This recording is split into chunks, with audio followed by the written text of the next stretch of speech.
आइए हम लोग आज भारत में मिट्टियों के प्रकार, प्रदेश, विशेषता और वितरण का अध्ययन करते हैं। हमारा टॉपिक है सॉइल रीजन्स ऑफ इंडिया। भारत में मिट्टी के प्रदेश। सबसे पहले हम डिफाइन करेंगे कि मिट्टी क्या है, सॉइल क्या है। Soil is the function of lithospheric, atmospheric, hydrospheric and biospheric materials, अर्थात मिट्टी के अंतर्गत 4 तत्व होते हैं। कुछ स्थल मंडल के, कुछ वायुमंडल के, कुछ जल मंडल के, कुछ जीव मंडल के। स्थल मंडल के तत्वों में हम देखते हैं कि कैल्शियम, पोटेशियम, मैग्नीशियम, फास्फोरस इत्यादि तत्व होते हैं। हमारी शरीर मिट्टी की ही बनी है और जब हम अपना ब्लड सैंपल की एनालिसिस कराते हैं उसमें भी कैल्शियम, पोटेशियम, मैग्नीशियम, फास्फोरस इत्यादि तत्व मिलते हैं। हमारे ब्लड में कहाँ से आते हैं? निश्चित रूप से मिट्टी से, और मिट्टी से फूड चेन या खाद्य श्रृंखला से होते हुए हमारे शरीर में सूक्ष्म रूप में ये विद्यमान रहते हैं। इस तरह से हमारे शरीर में स्थल मंडल के सब तत्व होते हैं। वायुमंडल के भी होते हैं, जैसे विभिन्न गैसें।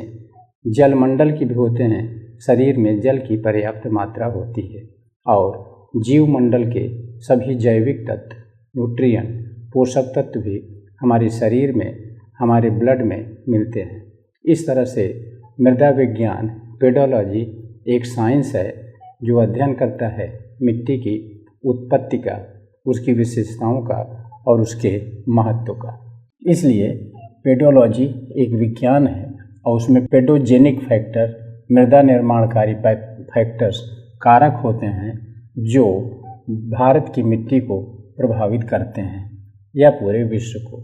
इन कारकों या तत्वों में सबसे पहला है रॉक, चट्टान, क्लाइमेट, जलवायु, वेजिटेशन, वनस्पति, उच्चावच, रिलीफ या ढाल और टाइम, समय।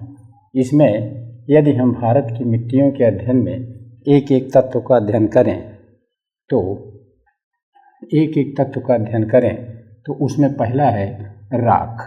हम भारतवर्ष के मानचित्र पर यदि चट्टानों का अध्ययन करें, जियोलॉजी का, तो इसमें विश्व की हर प्रकार की चट्टानें मिलती हैं। जैसे भारतवर्ष में आग्नेय चट्टानें भी हैं, अवसादी चट्टानें भी हैं, कायंत्री चट्टानें भी। और एक अनोखी बात है कि भारत भूमि दोनों प्राचीन भूखंडों, उत्तर में अंगारा लैंड की चट्टानों और दक्षिण की गोंडवाना लैंड की चट्टानों से निर्मित है। इसलिए विश्व की हर चट्टानें भारत की संरचना में मिलती हैं। यही कारण है कि भारत की मिट्टी में विविधता और प्रादेशिक विषमता है। दूसरा तत्व है क्लाइमेट। भारत में विश्व की हर प्रकार की जलवायु मिलती है। विश्व में भूमध्य रेखीय जलवायु यदि भारत के दक्षिणी भाग में है तो टुंड्रा और टाइगा प्रकार की जलवायु दशाएं भी भारत के उत्तरी हिमालय भूभाग में मिलती हैं। और विश्व की सभी प्रकार की जलवायु यहाँ पर मिलती है। और जलवायु भी मृदा उत्पत्ति में विशेष योगदान देती है। यही कारण है कि भारत में मिट्टी में विविधता है। तीसरा कारक है वेजिटेशन। भारत में विश्व की हर प्रकार की वनस्पति भी मिलती है। जैसे यदि यहाँ पर भूमध्य रेखीय प्रकार के सदाबहार वन दक्षिण भाग में केरला और तमिलनाडु में मिलते हैं, तो वहीं दूसरी तरफ मरुस्थलीय झाड़ियाँ भी मिलती हैं और शंक्वा प्रकार के वन, टुंड्रा, टाइगा वनस्पति भी हिमालय क्षेत्र में मिलती है। यही कारण है कि भारतवर्ष की मिट्टियों में विषमता है। अगला कारक है रिलीफ, स्लोप, उच्चावच या ढाल। भारत में हर प्रकार के उच्चावच मिलते हैं। जैसे यदि उत्तर में हिमालय की मोड़दार विश्व की सर्वोच्च चोटियाँ हैं, तो दक्षिणी भाग पठारी है जो चौरस है और प्राचीनतम पहाड़ियों से युक्त है। वहीं उत्तर की तरफ विशाल मैदान है जो कि अवसाद या जलोढ़ से बना है। तो पश्चिम में यहाँ पर राजस्थान का बलुआ मरुस्थल है। इस प्रकार से विभिन्न उच्चावच है और विभिन्न प्रकार के ढाल हैं। हिमालय पर कहीं तेज ढाल है जहाँ पर जलीय हिमानी प्रक्रम काम करता है, तो पठार का ढाल कम है और मैदान का ढाल अति कम है, अति सूक्ष्म है। इस तरह से ढाल की भी विषमता भारत में मिलती है, जो मिट्टी में विषमता का कारण है। टाइम, समय, मिट्टी के विकास में एक लंबे समय की ज़रूरत पड़ती है। भारत का भौगोलिक इतिहास बहुत पुराना है। यहाँ पर आर्केनियन युग से लेकर अपक्षय, अपरदन और अनाच्छादन की क्रियाएं आज तक चल रही हैं। यही कारण है कि भारतवर्ष में एक लंबे काल से मिट्टी का विकास हुआ। वह प्राचीनतम लैटराइट मिट्टी से लेकर गोंडवाना लैंड के ऊपर की मिट्टी और आज नवीनतम मिट्टी जो कि गंगा के मैदान में जलोढ़ और राजस्थान की बलुई मिट्टी तक है। इस तरह से एक लंबे समय से भारतवर्ष में विभिन्न प्रकार की मिट्टी का विकास हुआ है।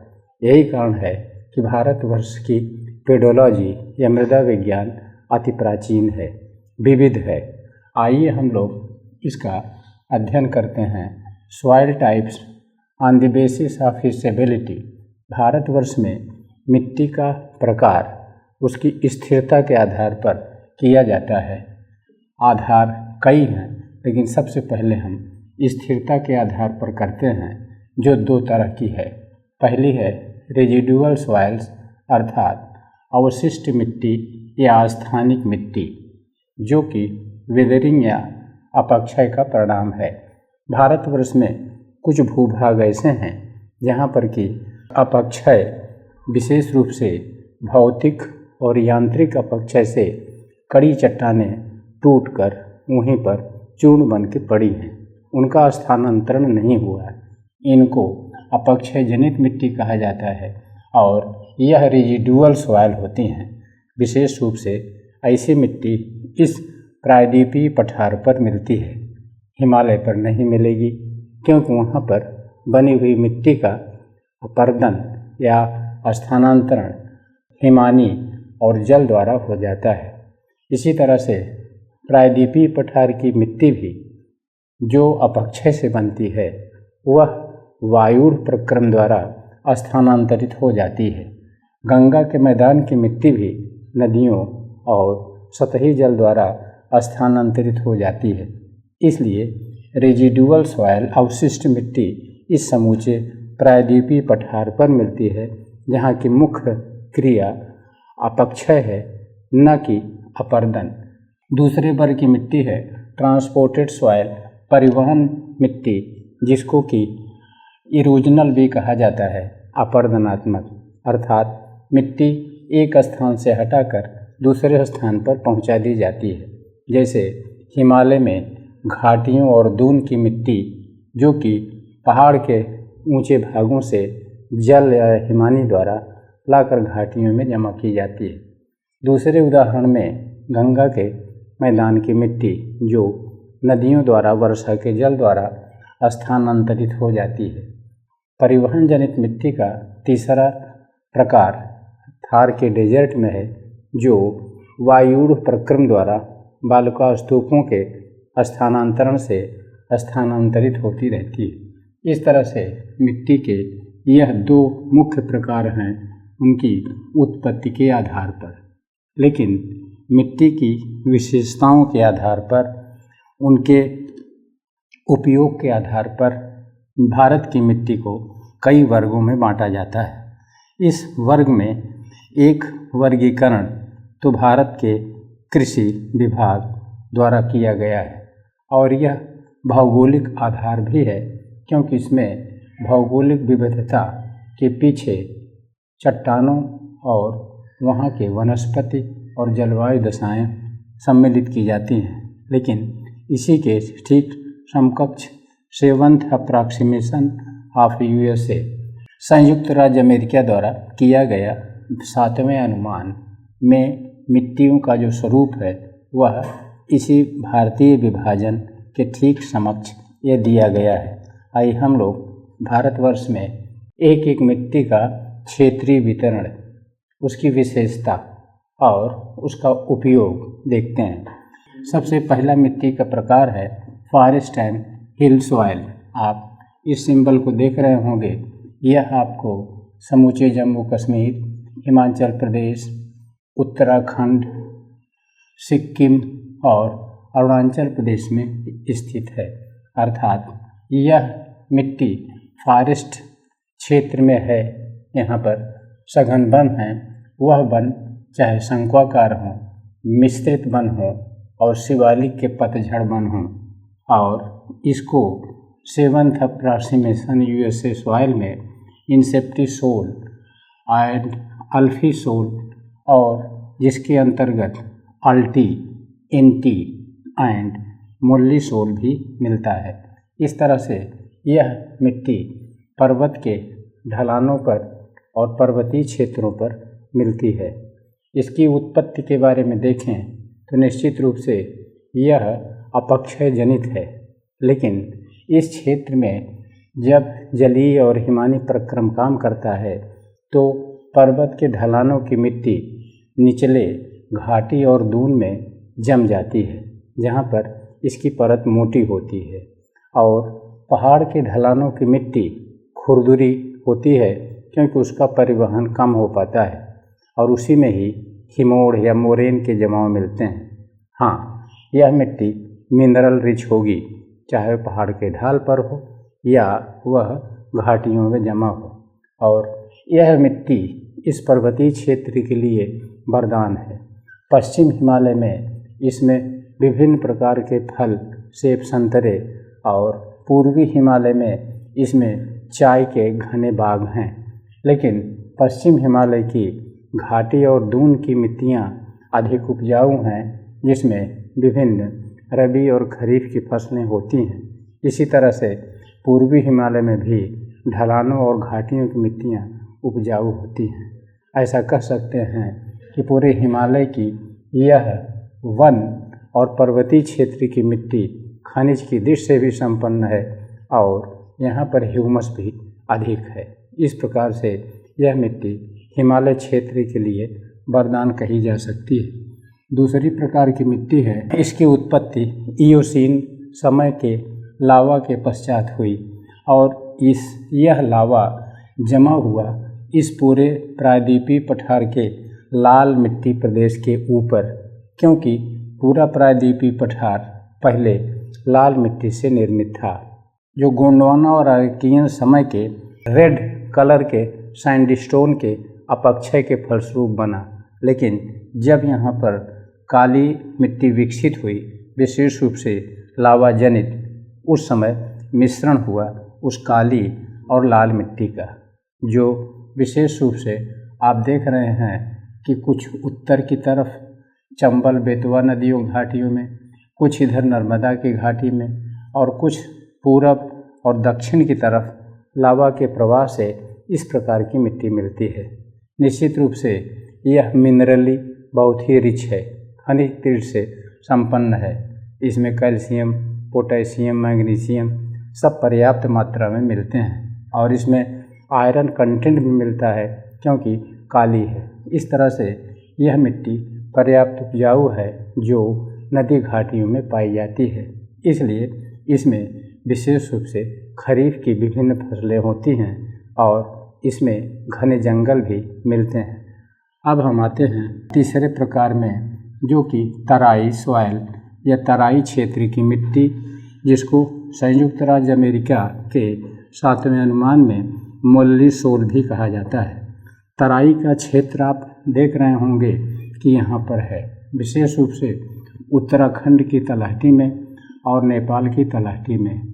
एक बार आईएएस में पूछा गया था कि भारत में मुल्लीसोल कहाँ है लोकेट करने के लिए, इसलिए आप इन मिट्टियों के संयुक्त राज्य अमेरिका के 7वें अनुमान का नाम भी याद रखिएगा और भारत में उनकी लोकेशन, उनकी विशेषताएं और उनका प्रयोग। मुल्लीसोल इसी तराई सॉइल को कहते हैं। जब तराई है क्या, जब हिमालय से नदियां उतरती हैं मैदान में तो वो बोल्डर का निक्षेप कर देती हैं, जिसको भाभर कहा जाता है, जिसके निक्षेप के दो स्वरूप होते हैं, जलोढ़ पंख और जलोढ़ शंख। लेकिन और नीचे आने पर जल मिट्टी के मुलायम संघटकों को जैसे सैंडसिल्ट क्ले को नीचे लाता है। विशेष रूप से क्ले का डिपोजिशन यहाँ हो जाता है तराई में, और यह तराई मिट्टी कहलाती है, जिसकी विशेषताओं में इसमें मिनरल पर्याप्त मिलते हैं। मिनरल के साथ ह्यूमस की भी पर्याप्त मात्रा होती है, क्योंकि हिमालय क्षेत्र में पेड़ों की पत्तियां जब गिरकर सड़ जाती हैं तो वह ह्यूमस कहलाती हैं, और यह ह्यूमस की दृष्टि से मिट्टी संपन्न होती है। इस तरह से यह एक उपजाऊ मिट्टी है।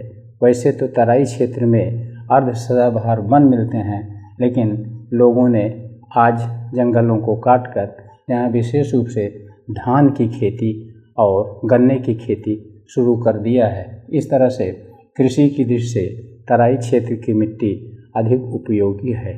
हम लोग इसकी चर्चा कर चुके थे कि पश्चिम हिमालय में तराई कम है, पूर्वी हिमालय में तराई अधिक है, जिसका कारण है कि पश्चिम हिमालय में अर्थात पंजाब से हिमाचल जाने में ढाल कम है, जबकि पूर्वी हिमालय में यदि आप बहराइच या उत्तर प्रदेश के पूर्वी भाग और बिहार में खड़े हो जाएं तो हिमालय अचानक ऊंचा है। यदि आप ऊपर सिर कर देखें तो आपकी टोपी पीछे गिर सकती है। इसलिए यहाँ तराई अधिक मात्रा में है और वह उपजाऊ है। कृषि की दृष्टि से वह प्रयोग में लाया जा रहा है। अगली मिट्टी हमारी है रेड सॉइल, लाल प्रकार की मिट्टी, जिसका सिंबल आप देख रहे होंगे। इसको यूएसए के 7वें अनुमान में इसको अल्फीसोल विथ इंसेप्टी एंड एंटीसोल, अर्थात इन दोनों के भी इसमें तत्व मिलते हैं। लेकिन रेड सॉइल को अगर हम भारत में देखें तो हम पूरे भारत में रेड सॉइल इस प्रायद्वीपीय पठार पर मिलती है। क्यों? प्राचीनतम मोड़दार पर्वत जो भूसन्नतियों से निकले हैं इसी पठार पर हैं, जैसे अरावली, विंध्याचल, सतपुड़ा, पूर्वी घाट पर्वत और पश्चिमी घाट पर्वत। ये सब प्राचीन आग्नेय या प्राचीन धारवाड़ियन और कुडापा संरचना से निर्मित हैं, जो लवहांश युक्त हैं, और उस लवहांश युक्त चट्टान पर जब वर्षा का जल आता है तो दोनों के संपर्क से ऑक्सीडेशन होता है, और ऑक्सीडेशन का परिणाम होता है लाल रंग के कण। यही कारण है कि ये सब लाल रंग की चट्टानें या मिट्टी यहाँ पर पाई जाती है, जिसमें आयरन के कंटेंट अधिक होते हैं। समूचे अरावली और उसके आसपास भी लाल रंग की मिट्टी पाई जाती है, और इसका विस्तार उत्तर में दिल्ली और हरियाणा में कुरुक्षेत्र तक है। कुछ लोग कुरुक्षेत्र की मिट्टी के लाल रंग का श्रेय मानते हैं कि महाभारत के युद्ध में बहा हुआ लहू मिट्टी को लाल कर दिया, लेकिन इतना दिन तक वर्षा का जल उसको लाल नहीं रहने देगा। अर्थात यह अरावली का उत्तर विस्तार है, जिसमें आयरन रिच लवहांश युक्त चट्टानें हैं, उनसे अपक्षयित मिट्टी है, और उसका कलर रंग प्राकृतिक रूप से लाल होता है। यही स्टोरी बनेगी समूचे पूर्वी घाट पर्वत पर मिट्टी के लाल होने का। विंध्याचल सतपुड़ा पर भी मिट्टी निश्चित रूप से लाल मिलती, लेकिन वहाँ लाल नहीं है। क्यों? इसका उत्तर आप सोचिए। इसका सरल सा उत्तर है कि इस पठार पर विशेष रूप से महाराष्ट्र और गुजरात का पूर्वी भाग, कर्नाटक का उत्तरी भाग, आंध्रा का उत्तरी पश्चिमी भाग निश्चित रूप से काले लावा और काली मिट्टी द्वारा ढक गया है। अर्थात यदि आप इन क्षेत्रों के काली मिट्टी को हटा दें तो नीचे निश्चित रूप से लाल मिट्टी पाई जाएगी, और यह लाल मिट्टी मिनरली या खनिज की दृष्टि से बहुत ही रिच है। इसमें विशेष रूप से आयरन, मैग्नीशियम, फास्फोरस इत्यादि कंटेंट मिलते हैं। लेकिन यह मिट्टी वनों से आच्छादित है, उसमें भी पतझड़ वन। कुछ स्थानों पर उन वनों को काटकर खेती की जाती है। वस्तुतः यह लाल मिट्टी ह्यूमस की दृष्टि से विपन्न होती है, क्योंकि यह वन पतझड़ प्रकार के हैं और न तो ज़्यादा पत्तियाँ होती हैं, न सड़ती हैं, न ह्यूमस ही मिलता है। इस प्रकार से यह मिट्टी ह्यूमस से कम होती है, एसिडिटी होती है। इसलिए यहाँ पर अर्ध शुष्क क्षेत्र वाली कृषि या मोटे दानों वाली जौ, मक्का, ज्वार, बाजरा की खेती के लिए उपयोगी है। अगला है ब्लैक सॉइल, काली मिट्टी, जिसको आप सिंबल देख रहे होंगे और इसको 7वें अनुमान में यूएसए के वर्टिसोल एंड इंसेप्टिसोल कहा जाता है। यह ब्लैक सॉइल, काली मिट्टी समूचे महाराष्ट्र, पूर्वी गुजरात और दक्षिणी पश्चिमी मध्य प्रदेश, पश्चिमी आंध्र प्रदेश और उत्तरी कर्नाटक में पाई जाती है, जिसका कारण है कि इयोसीन काल में यहाँ लावा का उद्गार हुआ और 3 चरणों में लावा ट्रैप कहलाया, जिसको दक्कन ट्रैप कहा जाता है। और यह जब वर्षा के जल के संपर्क में आई तो इस पर अपक्षय हुआ और उस अपक्षय के फलस्वरूप वह लावा मिट्टी के रूप में बदल गया, जिसको काली मिट्टी कहा जाता है, क्योंकि इसका कलर काला होता है। काला क्यों होता है? क्योंकि यह लवणांश से युक्त होता है। लवणांश कहाँ से आया? पृथ्वी के एस्थेनोस्फीयर से आया। इस तरह से यह मिट्टी मूलतः काले रंग की होती है और इस मिट्टी में जब वर्षा का जल संपर्क में आता है तो यह अत्यधिक गीली हो जाती है और प्रवाहित होने लगती है, लेकिन सूखे समय में यह मिट्टी शुष्क हो जाती है, जिसमें क्रैक्स डेवलप हो जाते हैं। इस तरह से यह मिट्टी मिनरल या खनिज, विशेष रूप से लवणांश की दृष्टि से बहुत ही संपन्न होती है, लेकिन इसमें ह्यूमस की मात्रा कम होती है, क्योंकि इस मिट्टी पर पतझड़ प्रकार के शुष्क और अर्धशुष्क वन और झाड़ियाँ मिलती हैं। इस मिट्टी में मिनरल्स जैसे लोहा, फास्फोरस, पोटेशियम अधिक मिलते हैं, लेकिन ह्यूमस कम। क्यों? क्योंकि यहाँ पर अर्धशुष्क प्रकार के पतझड़ वन और झाड़ियाँ मिलती हैं, जिसमें पत्तियों की कमी होती है, सड़ती नहीं है, ह्यूमस की कमी है। इस तरह से यह मिट्टी वनों के लिए विशेष उपयोगी है, किंतु यहाँ के लोग वनों की कटाई कर इसमें विशेष रूप से 2 फसलें पैदा करते हैं। एक गेहूं का महाराष्ट्र का क्षेत्र, दूसरा गन्ने का महाराष्ट्र क्षेत्र और तीसरा यहाँ पर कॉटन या कपास की भी अच्छी खेती होती है। इस तरह से भारत में कपास का केंद्र, कपास का क्रोड़ क्षेत्र महाराष्ट्र, गुजरात, उत्तरी कर्नाटक और पश्चिमी आंध्र प्रदेश के क्षेत्र हैं और इसीलिए इस मिट्टी को कॉटन सॉइल या कपास मृदा या गन्ने की सॉइल भी कहा जाता है। इस मिट्टी की विशेषता 3 नाम हैं: कॉटन, ब्लैक, रेगुर सॉइल। कपास की मिट्टी, काली मिट्टी और रेगुर सॉइल। इस तरह से इस ब्लैक सॉइल का विस्तार निश्चित रूप से यद्यपि महाराष्ट्र का क्षेत्र है, किंतु जैसा कि ये महाराष्ट्र का मध्यवर्ती भाग ऊंचा है और वर्षा का जल यहाँ से उत्तर भी बहता है, पश्चिम भी बहता है, पूरब भी बहता है, दक्षिण भी बहता है और पूरा महाराष्ट्र ऊंचा भाग है जहाँ से नदियाँ या जल चारों तरफ बहता है। इसलिए यह मिट्टी निश्चित रूप से काली मिट्टी चारों तरफ बहकर अपना प्रभाव बना ली है, लेकिन काली मिट्टी की अधिक मोटाई महाराष्ट्र में है। जैसे जैसे बाहर जाएंगे उसकी परत पतली होती जाती है। अगला है डेजर्ट सॉइल, मरुस्थलीय मिट्टी, जिसका सिंबल आप गोले गोले देख रहे होंगे और इसको 7वें अनुमान में एरिडीसोल एंड एंटीसोल कहा जाता है। एरिडीसोल अर्थात एरिड रीजन की सॉइल। स्पष्ट हो रहा होगा कि यह शुष्क और अशुष्क क्षेत्र की मिट्टी है और इसीलिए इसको डेजर्ट सॉइल कहा जाता है। भारतवर्ष में इस मिट्टी का सिंबल समूचे राजस्थान में है, एरिड रीजन है। वैसे सेमी एरिड रीजन में भी कहीं कहीं मिलती है, लेकिन मुख्य क्षेत्र इसका अरावली के पश्चिम में है और उत्तर में पंजाब और राजस्थान की सीमा तक इस मिट्टी का विस्तार है और दक्षिण में गुजरात और राजस्थान की सीमा तक, क्योंकि हाईएस्ट टेम्परेचर इंडिया का यहीं होता है। सबसे ज़्यादा थर्मल वेदरिंग अर्थात तापीय अपक्षय भी यहीं होता है, इसलिए यह शुष्क क्षेत्र की मिट्टी अपक्षय का परिणाम है। तापीय अपक्षय यहाँ सबसे अधिक होने का मेन कारण है कि गर्मियों में तापमान 45 और 48 डिग्री सेल्सियस और जाड़ों में यहाँ का तापमान -5 डिग्री सेल्सियस माउंट आबू पर मिलता है। इसलिए अपक्षय की क्रिया वेदरिंग की प्रोसेस यहाँ तेज होती है और मिट्टी की परत 1 या 1.5 फीट ही मोटी है, जो वायुड़ प्रक्रम द्वारा स्थानांतरित होती रहती है।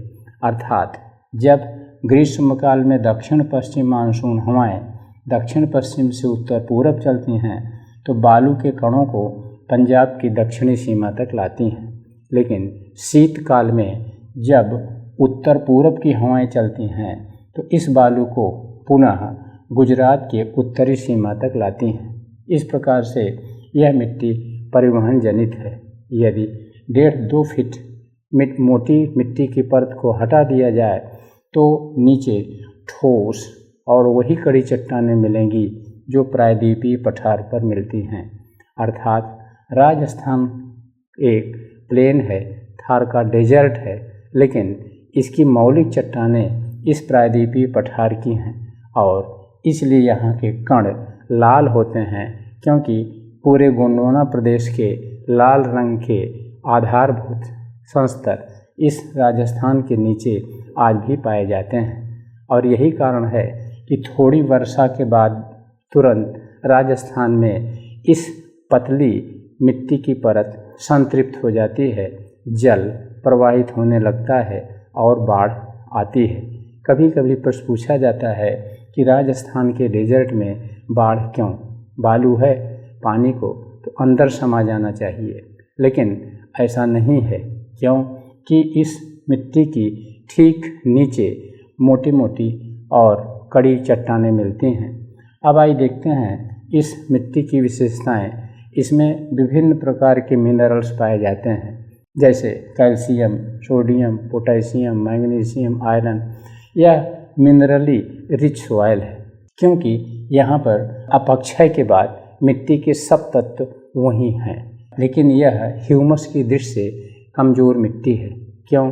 क्योंकि यहाँ पर अर्ध शुष्क और शुष्क झाड़ियाँ और मरुद्भिद वनस्पतियाँ मिलती हैं, जिसमें न तो पत्तियाँ बड़ी होती हैं, न ज़्यादा होती हैं, न सड़ती हैं, न ह्यूमस प्रदान करती हैं। इसलिए ह्यूमस की दृष्टि से यह मिट्टी विपन्न है, लेकिन यदि जल की प्राप्ति हो जाए तो यह मिट्टी पर्याप्त उपजाऊ हो जाएगी। जैसे इंदिरा नहर के सहारे सूरतगढ़ भारत का एक गेहूं का बहुत उपजाऊ क्षेत्र। इस तरह से इस मिट्टी को जल की पर्याप्त आवश्यकता है। अब हम देखते हैं, अगला है लैटेराइटिक एंड लैटेराइट सॉइल, जिसका सिंबल आप देख रहे होंगे, और इसको USA के 7th अप्रॉक्सीमेशन में इसको अल्टी सॉइल एंड ऑक्सी सॉइल कहा जाता है। आइए हम देखते हैं लैटेराइट और लैटेराइटिक सॉइल क्या है। इसको हम लोग विश्व के सॉइल क्लासिफिकेशन में देखे थे कि यह इक्वेटोरियल रीजन या भूमध्य रेखीय प्रदेश की वह मिट्टी है जो हाई टेम्परेचर और हाई रेनफॉल में डेवलप होती है। तो आज यदि हमारा भारत भूमध्य रेखा पर नहीं है, भूमध्य रेखा से 8 डिग्री 4 मिनट उत्तर से शुरू हो रहा है, तो लैटेराइट सॉइल क्यों? क्योंकि भारतवर्ष कभी विगत में भूमध्य रेखा के ऊपर से गुजरा और उस समय भारतवर्ष का पूरा मध्यवर्ती भाग भूमध्य रेखा पर था।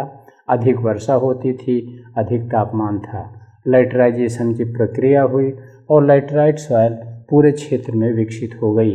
लेकिन भारत उत्तर की तरफ बढ़ा और वह दशाएं भारतवर्ष में रही, जहाँ रही वहाँ पर लैटेराइट और लैटेराइटिक सॉइल बरकरार रही, मेंटेन रही।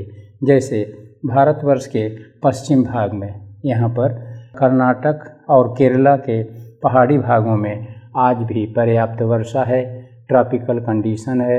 इसलिए लैटेराइट सॉइल जो विगत में यहाँ विकसित हुई, आज भी मेंटेन है।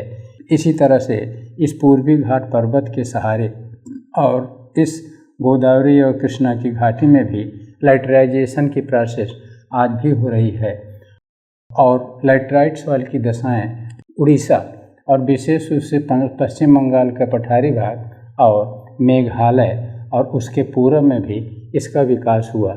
इस तरह से यदि लैटराइट सॉइल देखें तो इसी रेखा के सहारे आज भी मिलती है, लेकिन पूरे इस प्रायद्वीपीय पठार पर भी लैटराइट सॉइल है, आज भी मिल सकती है। यदि आप इस लावा या ब्लैक सॉइल और ब्लैक और रेड सॉइल को यहाँ से रिमूव कर दें, हटा दें, तो पूरा का पूरा लैटराइट सॉइल है। इस तरह से यह लैटराइट सॉइल एक निश्चित पेटी में ही आज है, जिसके विभिन्न भौगोलिक और भौगोलिक कारक हैं। यह लैटराइट सॉइल रेड कलर की होती है, क्योंकि इसमें रेड कलर के सैंडस्टोन का अपक्षय है और इस लैटराइट सॉइल में आयरन के कंटेंट अधिक होते हैं और यह कोर्स होती है, खुरदुरी होती है, जो कृषि की दृष्टि से बहुत उपजाऊ नहीं होती, लेकिन यह वनों की दृष्टि से उपजाऊ होती है, जिसमें पतझड़ प्रकार के वन मिलते हैं। लेकिन आज कौन किसान अपने खेत या क्षेत्र पर वन देखना चाहेगा? किसानों ने उन वनों को काटकर विशेष रूप से कर्नाटक और केरला में इलायची और मसालों की खेती करना शुरू कर दिया है। इसी तरह से उड़ीसा में भी विभिन्न प्रकार के वन, जैसे काजू के वन, और मेघालय और उसके पूरब जो मिकिर और रेंगमा की पहाड़ियां हैं, जहां लैटराइट खेती होती है, उस पर भी नारियल और अन्य बागायती कृषि प्रारंभ कर दिया है। इस तरह से यह लैटराइटिक सॉइल आज निश्चित रूप से विभिन्न गरम मसालों की खेती के लिए एक उपयोगी क्षेत्र हो गया है। अगली है अलुवियल सॉइल, जलोढ़ मिट्टी, जिसका सिंबल आप यहाँ देख रहे होंगे, और इसको संयुक्त राज्य अमेरिका के 7th अप्रॉक्सीमेशन में इंसेप्टिसोल और अल्फीसोल तथा यह विशेष रूप से एंटीसोल से मिक्स होती है। यह जलोढ़ मिट्टी मानचित्र में देख रहे हों तो समूचे भारत के उत्तरी मैदान में पाई जाती है, चाहे वो सतलज का प्लेन हो, पंजाब का प्लेन हो, ऊपरी गंगा का मैदान, मध्यवर्ती गंगा का मैदान, निचले गंगा का मैदान और असम प्लेन। इस तरह से हिमालय के दक्षिण, प्रायद्वीपीय पठार के उत्तरी कगार के उत्तर यह मिट्टी मिलती है और इसमें आप इसका दक्षिण की तरफ भी कुछ विस्तार देख रहे होंगे। क्यों दक्षिण की तरफ ये मिट्टी फैल गई? अर्थात इसका उत्तर है कि यहाँ से चंबल नदी की घाटी में भी यह मिट्टी चंबल नदी द्वारा निक्षिप्त की गई है। इसी तरह से बेतवा, केन, सोन सब नदियों ने इस मिट्टी को अपनी निचली घाटी में निक्षिप्त किया है। शेष ब्रह्मपुत्र नदी और उसकी विभिन्न सहायक नदियाँ कपिली, धनसिरी और तीस्ता ने भी इस मिट्टी का जमाव किया है और यह मिट्टी विशेष रूप से भारत के पूर्वी तटीय मैदान और पश्चिमी तटीय मैदान में भी नदियों द्वारा जमा की गई है और इसका कुछ विस्तार गुजरात राज्य में विभिन्न नदियों बनास, साबरमती और इस तटीय भाग में विकास हुआ है। इस तरह से यह मिट्टी स्थानांतरित है। विशेष रूप से ट्रांसपोर्टेशन या स्थानांतरण में नदियों का योगदान है। जैसे यहाँ पर सतलज और उसकी सहायक नदियाँ यमुना, गंगा, चंबल, बेतवा, केन, सोन, गंडक, कोसी, तीस्ता, ब्रह्मपुत्र और उसकी सहायक नदियाँ। इसी तरह से पूर्वी तटीय मैदान में महानदी, गोदावरी, कृष्णा, कावेरी और पश्चिमी तटीय मैदान में भी मांडवी, जुआरी, नेत्रावती, सारावती इत्यादि नदियों ने इसका जमाव किया है। इस जलोढ़ मिट्टी में मिनरल्स भी पर्याप्त पाए जाते हैं, क्योंकि नदियाँ खनिजों को मिट्टी के साथ ले जाकर जमा करती हैं और इसमें ह्यूमस की भी मात्रा पर्याप्त होती है, क्योंकि यह मिट्टी उन नदियों द्वारा उन क्षेत्रों से लाई गई है जहाँ वन हैं और वन की पत्तियाँ सड़ती हैं, जिसमें ह्यूमस की पर्याप्त मात्रा मिलती है। हाँ, इस मिट्टी का विभाजन पुनः इनकी संरचना के आधार पर किया जाता है। जैसे यदि अपर गंगा प्लेन में देखें, दिल्ली के थोड़ा पश्चिम और थोड़ा पूर्व, तो मिट्टी बलुई प्रकार की होती है, सैंडी, जिसमें दाने बालू के अधिक होते हैं, खुरदुरी होती है। इसके पूर्व में यूपी और बिहार के बॉर्डर पर जाएं तो उसमें दोमट या सिल्ट की प्रधानता पाई जाती है, और उसके एकदम पूर्व में जाएं तो मिट्टी के बहुत छोटे दाने क्ले, चिकनी मिट्टी के पूरब में जमा होते हैं। और इसी तरह से असम में भी क्ले की प्रधानता होती है। और इन बलुई, दोमट और चिकनी में रंध्रता में अंतर होता है, और रंध्रता के फलस्वरूप पारगम्यता में भी अंतर होता है। और यही कारण है कि बलुई मिट्टी में पानी रिसकर आसानी से नीचे चला जाता है, जो गेहूं की कृषि के लिए उपयोगी होती है। जबकि और पूरब में दोमट मिट्टी में जल पर्याप्त मात्रा में रहता है, इसलिए वह गन्ने की कृषि के लिए उपयोगी होती है। लेकिन पूरब में जाने पर यह मिट्टी वेस्ट बंगाल में चिकनी टाइप की हो जाती है, जिसमें चिकनी मिट्टी के तत्व अधिक होते हैं और उसमें जल धारण करने की क्षमता अधिक होती है, अर्थात पानी भरा रहता है, जिससे वह धान के लिए सबसे अधिक उपयोगी होती है। इस तरह से इन मिट्टियों की विशेषताओं के बाद उनके उत्पादकता को या किस फसल के लिए उपयोगी हैं, यह भी आपको जानना जरूरी है।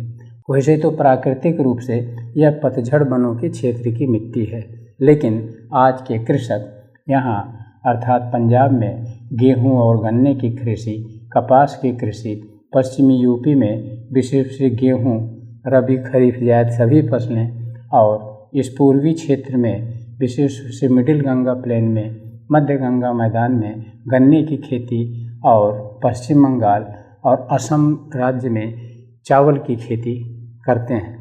और पूर्वी क्षेत्र की मिट्टी विशेष रूप से डेल्टाइक है, डेल्टा प्रकार की है, वह भी जलोढ़ है, जिसमें विशेष रूप से धान की कृषि की जाती है।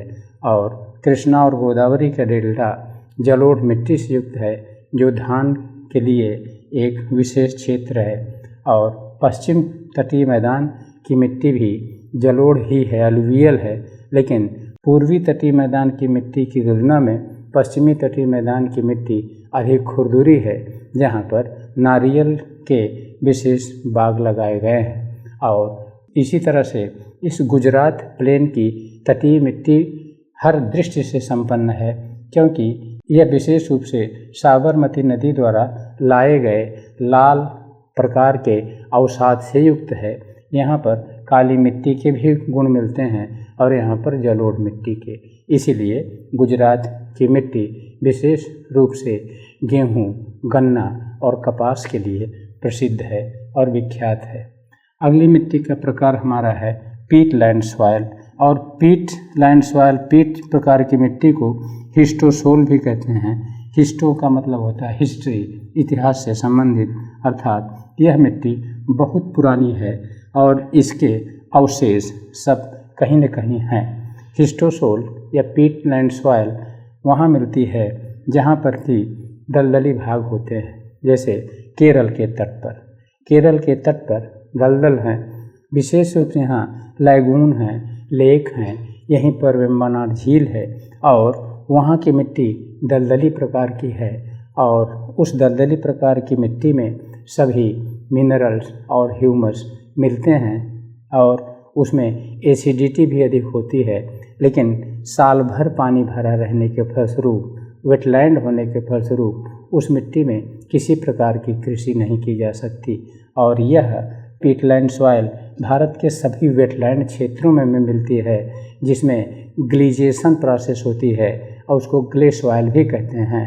और हम लोग जब इंडिया में वेटलैंड का मैप देखेंगे, नमोभूमि क्षेत्र का मानचित्र, तो वह सब पीटलैंड सॉइल होगी, दलदली।